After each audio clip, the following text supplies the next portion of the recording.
The House of Mystery presents Inside Writing, the radio show where authors discuss their writing process in all genres. Welcome back into the House of Mystery. I'm Al Warren. Mr. Dave Backbone Martino is here. Keeping the show together. Keeping it alive. I don't know what we do without the backbone of Dave here. Yeah. You know, I'm sure. Structure would fall apart. So now, who we've got sitting in with us is an author and a doctor. So we've got Dr. Feelgood. The book is called Shapes of Wrath. Hell hath no fury like a surgeon scorned. And this is Hope's 7 Deadly Sins, Book 1. So it's a really short title. It's easy to find. And the author, the doctor, is Melissa Yee. Thank you for being here. Thank you so much. So what's going on with this? Like, how did you turn into such a vicious person? Like, you're writing about demons, demon surgeon and all this. Like, what's going on? Did something happen to you as a doctor over the last few years? Well, there was this one demon. No, I'm just kidding. Yeah, well, everybody's short-tempered with the pandemic, especially patients. So that part has changed. But no, I was listening to a podcast and they were talking about the 7 deadly sins, because I was looking at forensic psychiatry and forensic psychology, and I was like, what can I write about? And I was like, wow, I really love the idea of the 7 deadly sins, and I'm going to start with wrath. And when I think about anger in medicine, I immediately thought of surgery, because unfortunately there's a lot of anger in surgery and a lot of trauma. It's probably the most brutal training program we have. Oh, I was going to say, what causes such anger in surgery? Yeah, how to say outright abuse. Like, one of the things I address in the novel is a story that I heard when I was in medical school, which is one of my classmates telling me, I was in the operating room and the surgeon's always really nice to me. He's a first year medical student in his first month, But he was so mean to the resident. So the resident is a doctor, like he's got it, he or she has an MD, so they're a doctor of medicine, but they have to do postgraduate training. You can't just practice medicine right out of the gate. So you need to do another 2 to 5 years, sometimes 7 years of additional training. So we're all really old. Anyway, he was on general surgery, my classmate, and the surgeon was operating, asked for a drape. When you're operating, you're sterile. You can't touch much of anything. So the nurse bought a drape. The surgeon took the sterile drape and threw it over the resident's face.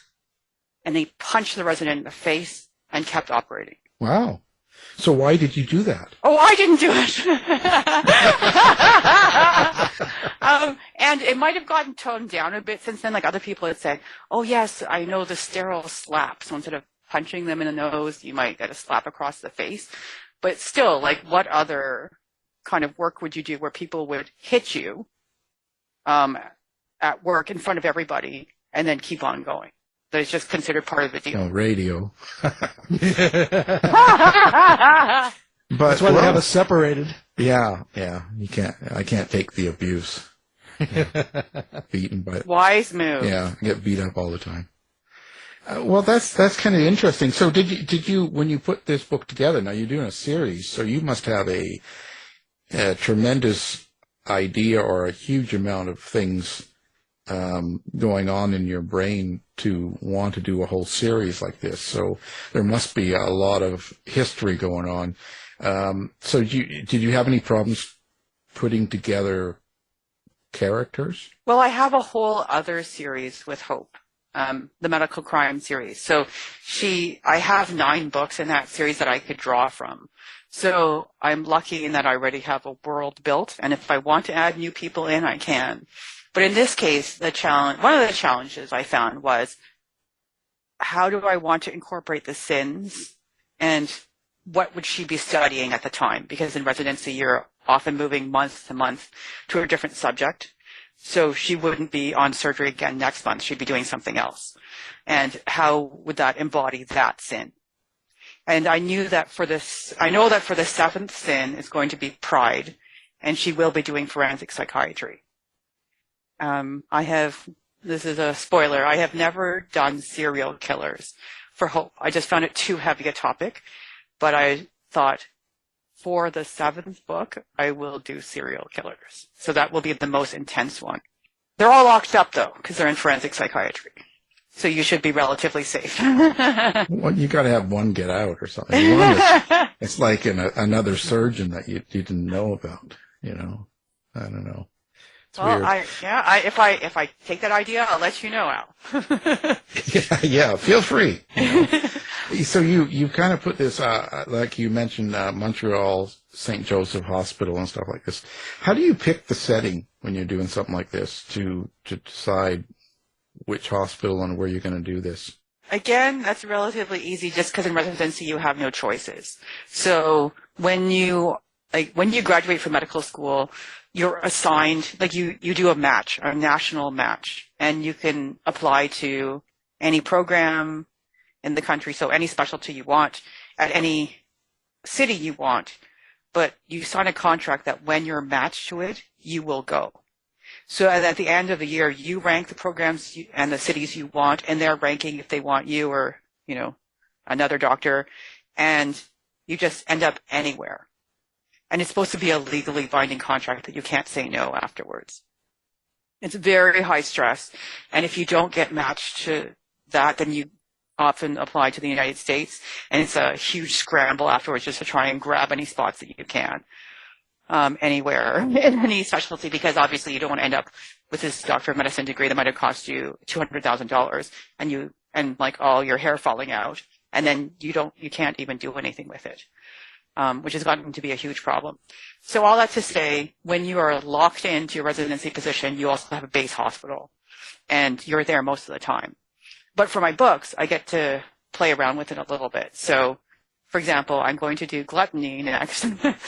And she's probably going to be on family medicine, but I decided it'd be really fun to have a dragon boat festival and an eating competition at the same time. So it's called the Dragon Eats Festival. So they're on the water right now. They're still in Montreal, but they're by the river. Sounds good to me. I would go to that. Exactly. You can eat and you can watch dragon boats.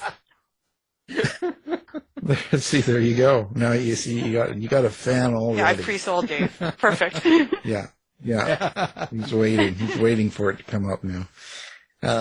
So do you have problems writing in this sort of area, like kind of a little bit darker, in a sense of, you know, demons and haunted hospital and stuff like that? Does that sort of, or does that come easy for you? So I started in fantasy and science fiction before I started writing medical thrillers.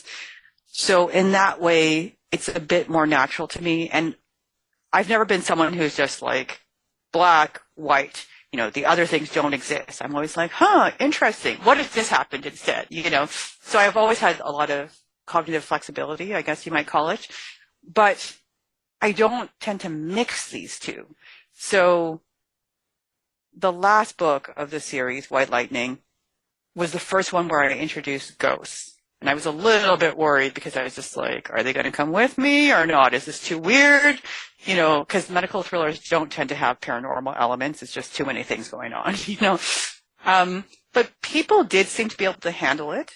And I was like, okay, that is good because this series is different in that it does have the paranormal element. So if you didn't want that, you could read the previous series. But if you're like, yes, I'm totally on board with ghosts and whatever else might come to light, then you can go into this series. So it's more a mind game, which is a lot of what writing is about. Where do you get your ghosts and demons and, you know, hauntings and stuff like that? Where do you draw that from? Do you draw it from religion, mythology? Does it come directly from your imagination? How do you work with that? Oh, that's a great question. In this case, I think it was just Tori Yamamoto, who's one of Hope's best friends. She just said, I saw a ghost. I guess she must have said it in my head because that's what I wrote on the page. But I was like, really? Like, that's strange. And Tori doesn't she's not expressive like Hope. Hope will just tell you anything that she's thinking. You know, she'd be a terrible poker player. But Tori, you know, just, she's always got her game face on, and she doesn't, you know, she keeps her cards close to her chest. So in this case, they'd been friends for months, and in this case, I've been writing these books for years, and it was the first time she said anything like that. And in this case, I have started to research Japanese spirits and ghosts a little bit to see if I want to incorporate that element, as well as I bought the book Haunted Hospitals. So because I want to look into ghosts in hospitals and how that might have been historically, and that's mostly based in North America, written by Mark Leslie and another co-author. I'm kind of researching everywhere. Yeah, I'm omnivorous with my research. Yeah, we had him on the show. Oh, great. A long time ago, of course, when I can't remember now, but it's been a while. So yeah, we've had him on the show. Yeah, interesting. So, what did you have your own personal experiences that you're kind of relating to in this book as well, with bringing in ghosts? I kept this. Okay, yeah, it's a good question. Like, I always just feel like you get this sixth sense, right? Whether something's not right or whatever. Like, I can't say that I communicate with spirits, but I just try and keep an open mind about it. And if it tells me something about it, then I'm interested. Just so for example, I like Chinese astrology. I cannot relate to North American astrology because I'm a Virgo, and all of the readings are just like, you're so organized, you're so neat, just relax. And I'm like, well, that's not me actually, and you should see my house. So clearly you're talking to somebody else. You know, and the whole virgin thing, I never really liked that either. But with Chinese astrology, I found it very interesting, and to me more accurate. So, for example, there's somebody close to me who's born in the year of the dog. And when I looked into it, they said that dogs are very anxious because they're the only animal who are awake at night, usually in a home. And so they're barking because they're sounding the alarm no one else can hear, and they need you to wake up and pay attention. And I was like, oh, I love this person, and he is a bit anxious. But I never thought of it that way, of him sounding the alarm for us. Thank you for, you know, making me see it in that way. So things like that. And for me, for Chinese astrology, I'm a hard worker. That's my side. I'm like, that's pretty true, you know. And I've struggled with that too, like that other people, like other doctors, other writers, it just seems to be effortless. You know, they're just gliding through life. Wow, everything just falls magically into place when they go by, you know. And actually, Hope has said this about Tori, that like, oh, she's the kind of woman who can be wearing white and she eats spaghetti and she doesn't get one drop on her. And I'm like, oh, meanwhile, I'm the kind of person who literally, like when I, you know, just ran and ate something and I ran back out to keep looking after patients, a nurse turned to me and she's like, you have cheese on your face. And I'm like, oh, thank you, you know, like, yeah. And she helped me and she's like, okay, no, you didn't get it. Okay, now you've got it. You know, like, so I was really grateful that she walked me through it, but it's necessary for you to tell me that I have cheese on my face. You know, like I don't have that natural grace that I can just glide through. And, you know, patients are magically healed, you know, so I have to put the work in, and that's part of my astrological sign. So I'm okay with it that way. That's how I like to look at it. Like it could be opening doors for you, at least by keeping an open mind, but I wouldn't like spend a ton of money and, you know, bet all my savings on it or anything like that. I would just be like, thank you for making me notice something. I'm a metal pig. Okay. I actually don't know so much. I have somebody else in my family who's a pig, and his wife always teases him for being a pig. He's like, piggy. Exactly. I'm like, okay. I'd be offended if my wife called me piggy, but okay. There we go. I'm working with a backbone pig. Yeah, exactly. You know, that could be that would be a pretty tough animal, actually, you know. And Al, if you were interested, I could look up your sign. if you wanted to. I've got to be. Oh, we monkey. want to know. We want to know. He doesn't want to know. I'm a monkey. I've got to be. Oh, well, do you know your year of birth? 62. 1962, not 18. Good. All right. And it's very appropriate because we're talking My wife's a during monkey. the Chinese New Year, the Lunar New Year. You are a water tiger. Oh, there you go. Is that, I guess that's good. That's a tiger that can swim. Is that, The year of the tiger was last year, and that was a tough year, so. Yeah, I don't think it was. That's it's nothing true. to write home about. You're like a whirlwind. Often when it's your year, that's a tough year, actually. That's pretty common. And it's because you get an element with your animal, because it goes every 12 years. Because originally it's from having a race where all the animals were racing to see who was the fastest. And there were 12 animals. So somebody was fast, not me. Calm, Yeah. careful, and full of ambition. Yeah, sort of. Strong learning ability. You like new things. Full of passion for achieving their goals. Helpful to their friends. Yeah, I think that's me. There's got to be some bad stuff in there. Yeah, that's what we want to know. I think it's ego for tigers. No, I can't even look at myself in the mirror. I can't. No ego here, I'll tell you. I have to hide myself. Oh, I'm sorry. It says the love fortune is not very good. No, it never has been. He said, male water tigers often feel annoyed by their wife's changing emotions. Well, Be patient and care more. no, you ignore them. See? Because they say if you're patient and care more, your relationship will keep sweet. Oh, please. So it's like, well, but that's good general advice, Yeah. right? To be more attentive. Yeah, of course. And they also say you go out too much. They want you to stay home a bit more. No, I don't go out ever. Oh, please. No. Okay. Then, obviously, these things are never 100%, but then it's just enjoyable to think about. Yeah. That's What does it crazy. say about 1971? Okay, hang on a second. I gotta know. Inquiring minds want to know. That was a bad year, right? So, It was terrible. yeah. There's no going back after that year. No. Generous, trustworthy, and warm-hearted. Yeah. Kind and pleasant, looking to live a full life, but you won't step on others to get ahead. I'm a sap. Yeah. They say you like luxury. Yes. Yeah, you like the finer things Yeah, in life. Wendy's. Yes. Wendy's instead of McDonald's. People can take advantage of you. Yes. Just looking specifically for metal pig, I'd say this one's pretty good. Yeah. So in addition to your nice personality, they said your career is relatively good, luck is relatively good, and a smooth and steady love life. Yeah. Well, been married for 27 years, so. Wow. So see, whoops, but then health. Yeah. They terrible. said, they said gastrointestinal problems and cardiovascular diseases. Yeah, it makes sense. Yeah. I guess if you're eating a lot anyway. So they say do more physical exercise to prevent disease from disturbing your life. Yeah. Get to work. I'm trying.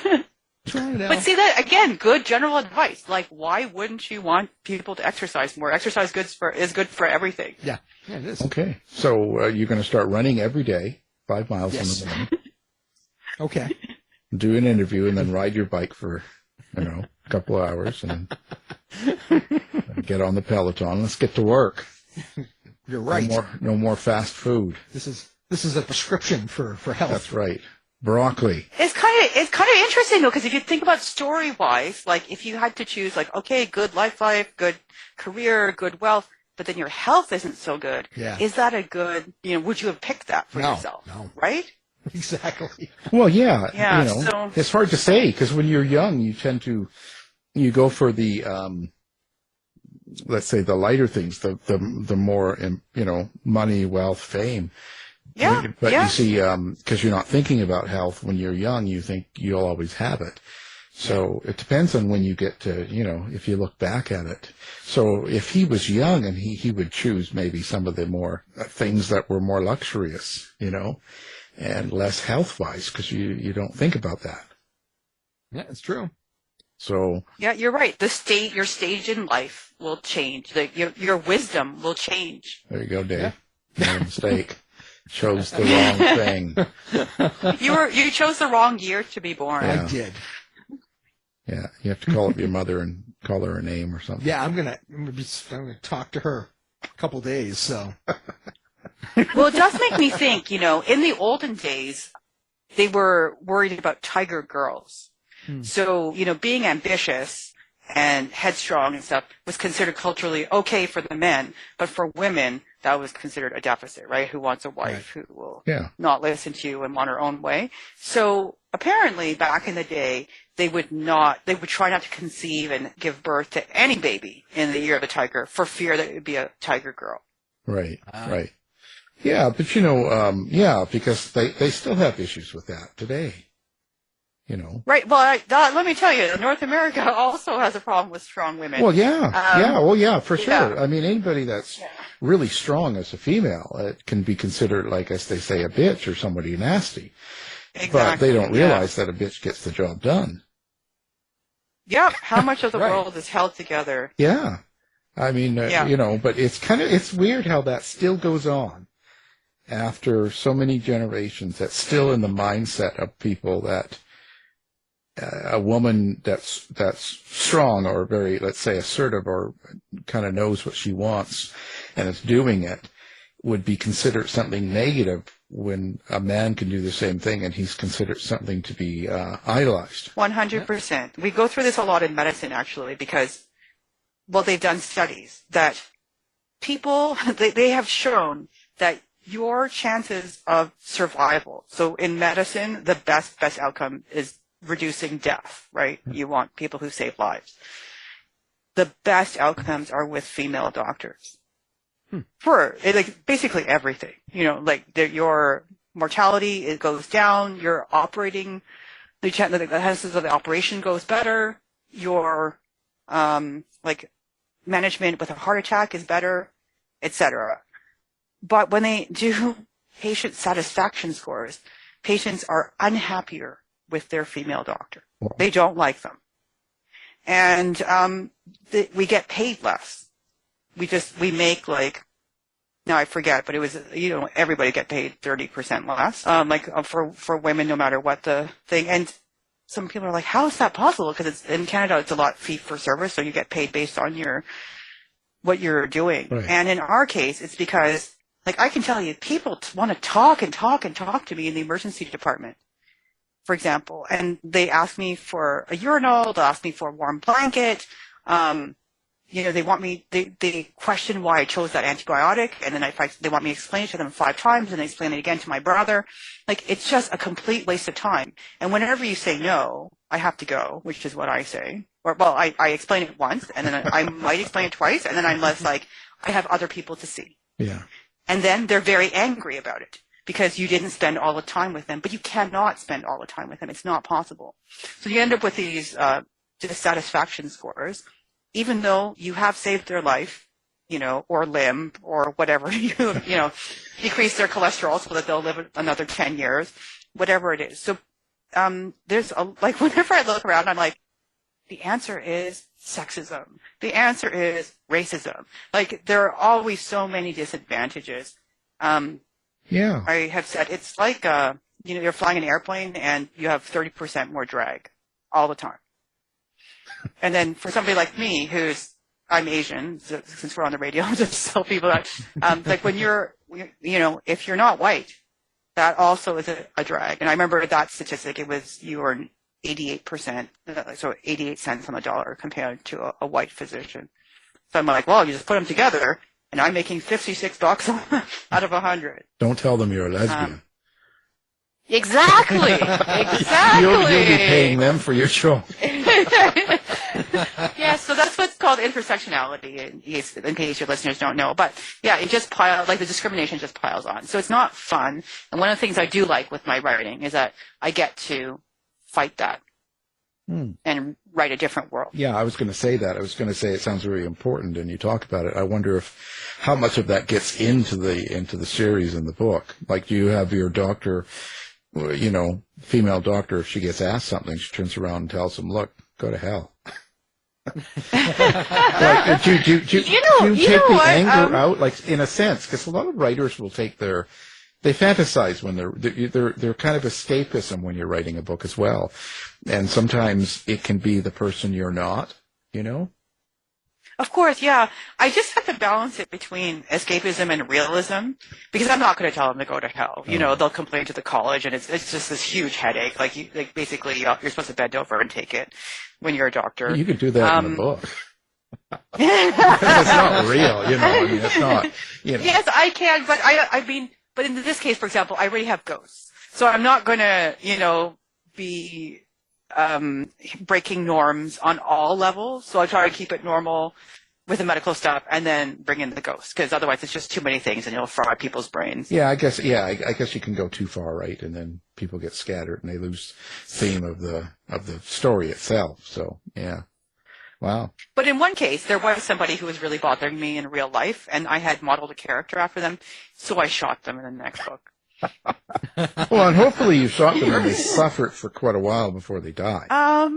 You know, I probably don't want to say too much about the character because that person might have figured out that it was them. But you know, it was fatal. Yeah. Let's say like the suffering didn't have to be prolonged as long as that person was dead. And I told somebody else who'd also had problems with that doctor, and I was like, dead, and he was like, Of course. That's how it should be, you know. So and his name was. Yeah, what's his name? We'll give him a call. But the Hippocratic oath doesn't pertain to writing. No, thank goodness we actually get one escape. Yeah. Do you hope for some sort of meaning that people get out of the book, or is it pure entertainment? Yeah, both. So my first thing is to entertain, because if people just get irritated and close the book, then that doesn't achieve anything. And I myself don't like really lecturing books or plays. Like, my husband's a musician, and he said, "Oh, sad bastard music." And I was like, yeah. So unfortunately, I'm in theater now, and a lot of plays are sad bastard plays. So I don't enjoy those. And I do feel kind of frozen in the audience when you can't leave and you're just sort of trapped. And so I don't want that feeling with my novels, obviously. I want them to really enjoy it, but at the end, they'll think. And people have told me, like, oh, I know what it's like to be Chinese Canadian. And I don't emphasize that in the books. So they've just picked up just the little things, like how, you know, someone will descend on you and be like, "Oh, I went to China in 1982. I'm like, okay, and how's your chest pain? You know, like, yeah. And they realize how, like, just a little more of what it's like to live my life. So I hope you can do both. It's kind of important that way. Sometimes it's good to get a meaning, or if someone reads it a couple of times, they might pick up more of the subtleties like that, right? You know, hopefully. When you're talking about each subject, like each one of these, and you're doing wrath, how do you decide what kind of thing you're going to have your doctor face in a book like that? Yeah, you're right, because just the sin alone does not tell you what's going to happen. Right. Like, what's an angry murder? You know, or is that angry enough? In my case, because I'm what's called a pantser, you know, I just write all over the place by the seat of my pants. Well, it usually ends surgery. Up being... You're writing. You're writing on the person's chest. Just carving. You have a piece of paper there, name. And you're just kind of writing as you go. I can see that. Oh, by the way, there was somebody who lost his license because they found that he was, I think in that case, sewing his name into the skin afterwards. Yeah. There's a lot of weird egos going on. But in my case, I end up writing a ton and then deciding where's it going to go, which is not an efficient way of doing it, but I really like to surprise myself. And the only way to do it seems to be to just start writing and going crazy and being like, what's going on? I mean, as I told you with the Dragon Boat Festival, I'm just like, why Dragon Boat and eating? Like, you know, on the face of it, it doesn't make a lot of sense. But that's just the sort of thing that I came up with after 40 or 50,000 words, you know? Yeah. But then I'll come across something random. Like, so for example, for gluttony, I didn't realize, but it just came up on the internet, that there are different kinds of gluttony. So there was the kind where you eat too fine a food. You know, so you can imagine all the gourmets eating the beluga caviar and decimating our ocean. So that would be one. And then there was another one that was called something like studia. You spend too much time on the food.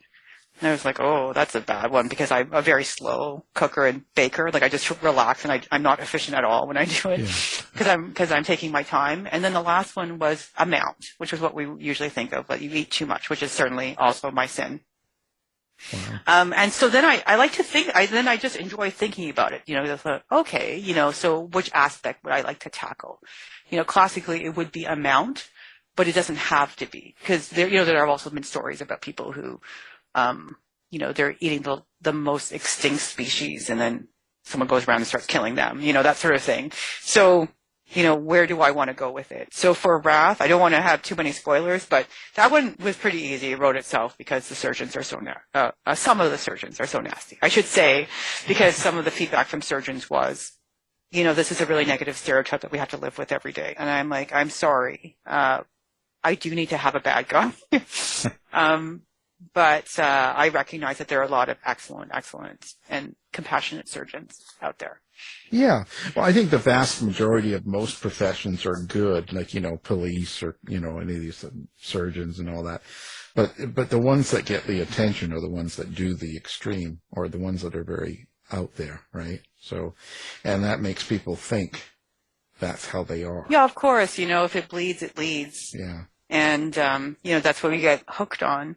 But the Dalai Lama pointed out that, people do good things every day, and we don't put that in the newspaper or on TV or anything like that. So if we did that, it would make such a difference. Yeah, yeah. Have you met the Dalai Lama? No. Oh, the closest I came was he was staying at the same hotel in Toronto, what I was staying at.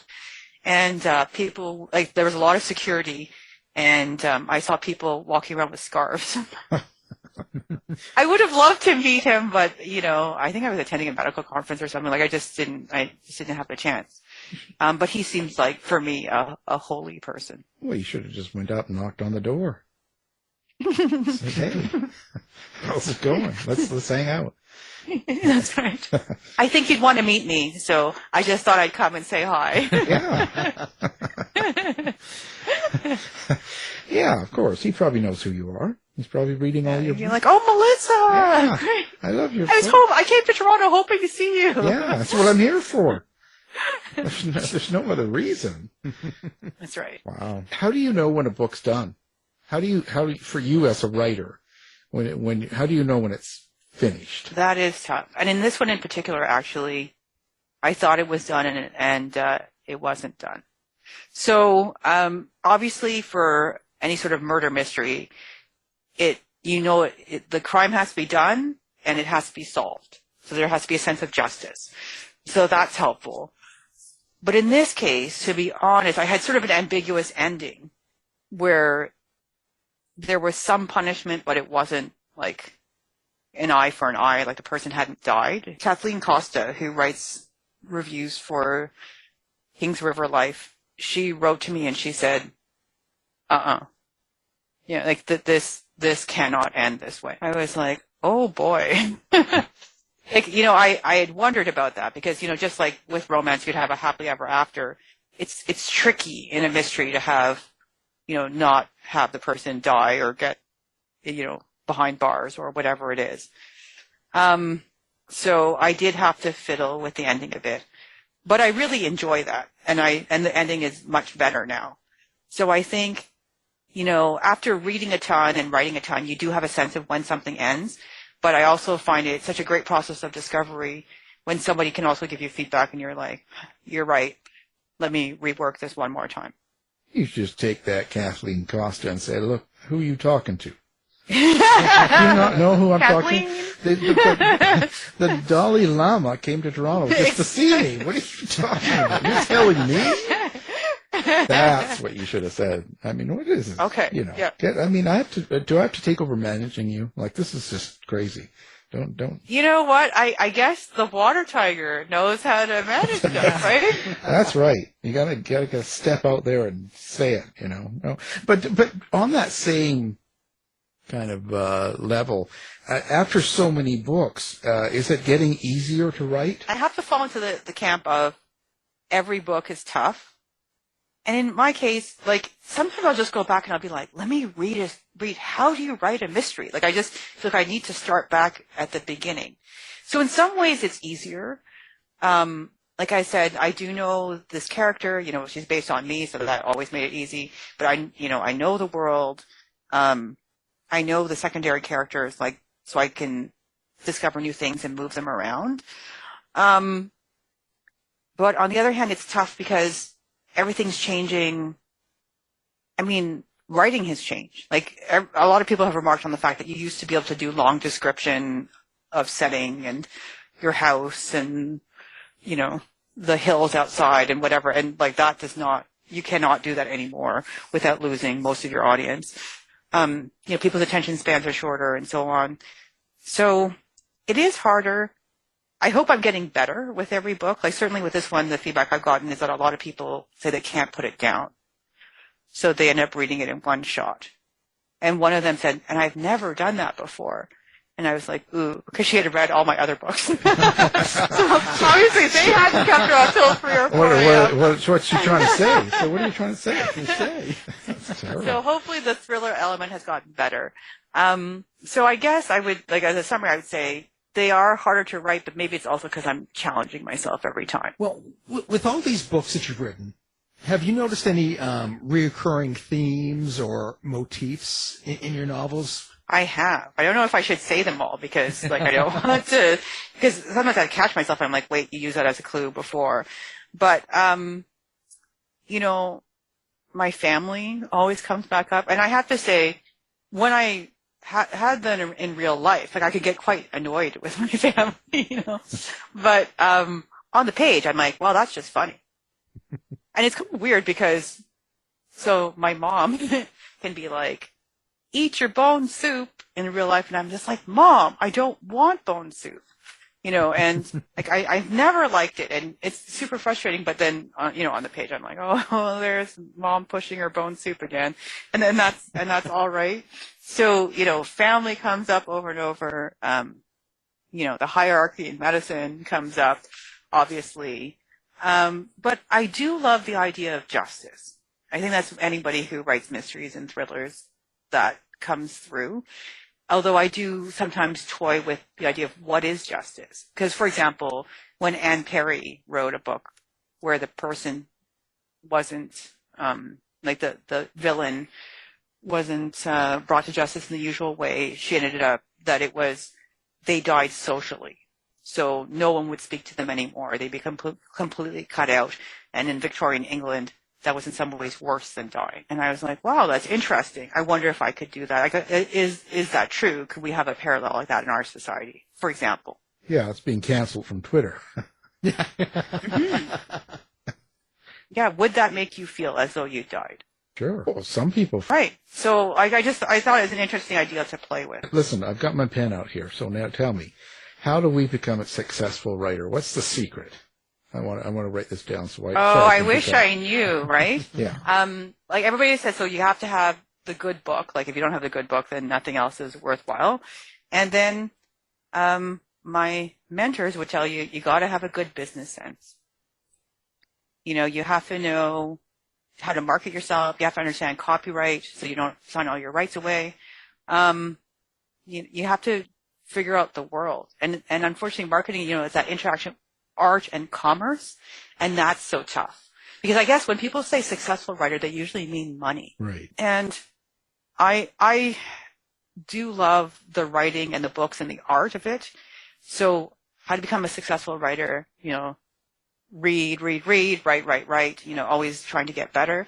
And then for the money part of it, that's where the business hat comes in.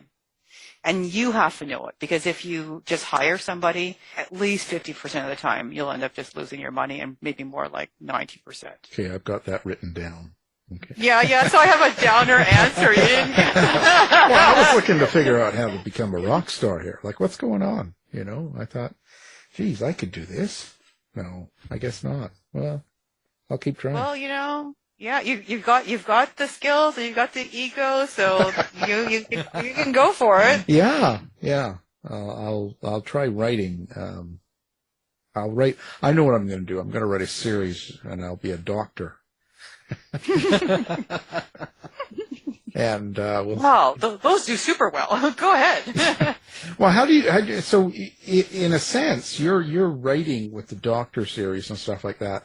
I can't think of really any others like what you do. Is there a lot of competition out there? Not a huge amount, I don't think. But on the other hand, medical thrillers are not the most popular genre. Right. Yeah, so if you want to make money, you probably shouldn't try for the medical thrillers.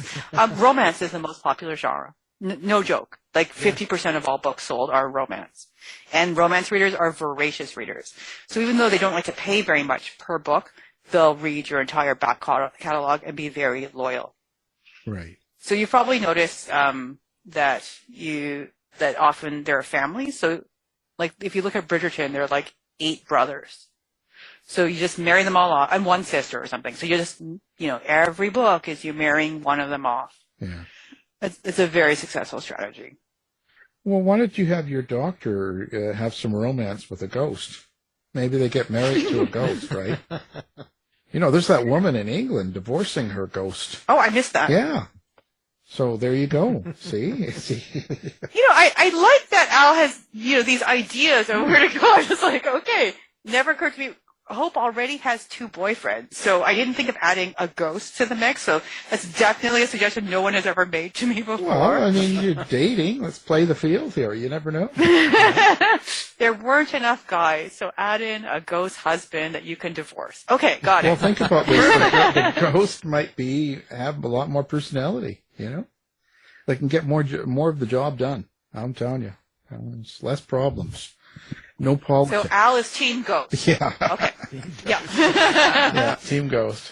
Wow. How long does it take you to do one of these? It takes me a year. What do you find the longest or what's the hardest part for you? Editing. Because I can sit there and write and write and write. My husband will tease me. I would be typing and he would go, the. Just like, because you just count the number of words. So if you're just saying the, you can make a lot of words that way.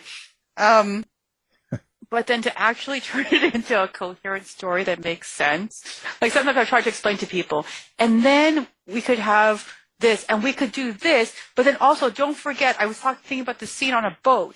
And then, and they're just like, like one of my writer friends just stared at me and he was like, I think you better pick a plot.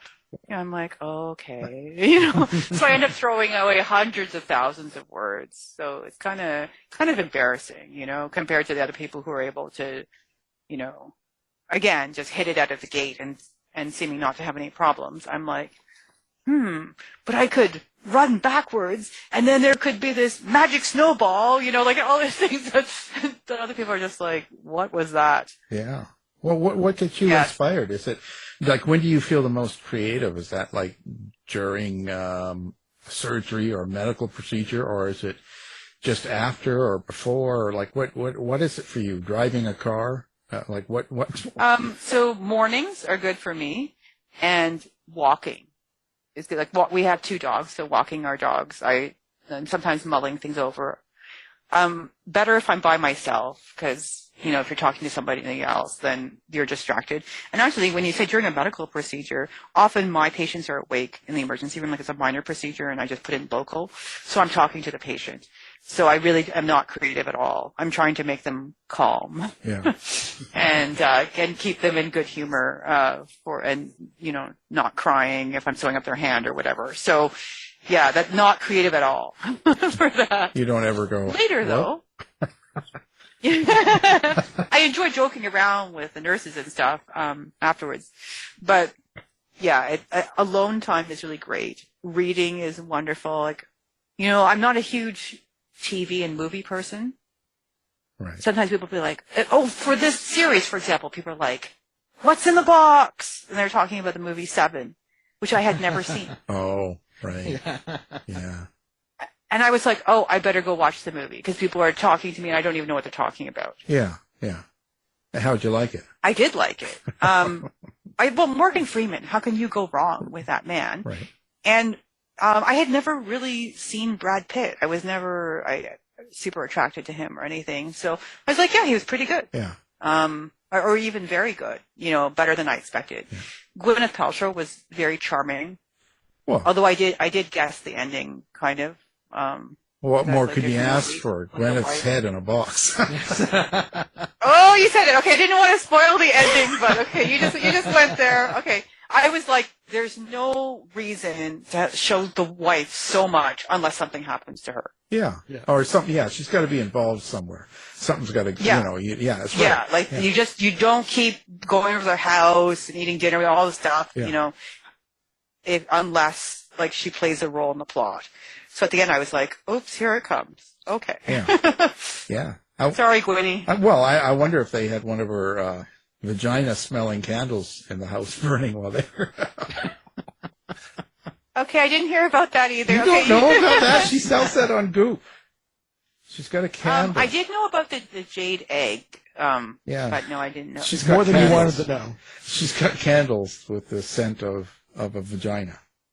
Of her vagina or just a vagina? I never got that deep into it, but it's all over the place. I mean, you can find it pretty easily, so I'm not sure if it's taken after her own or if it's just in general.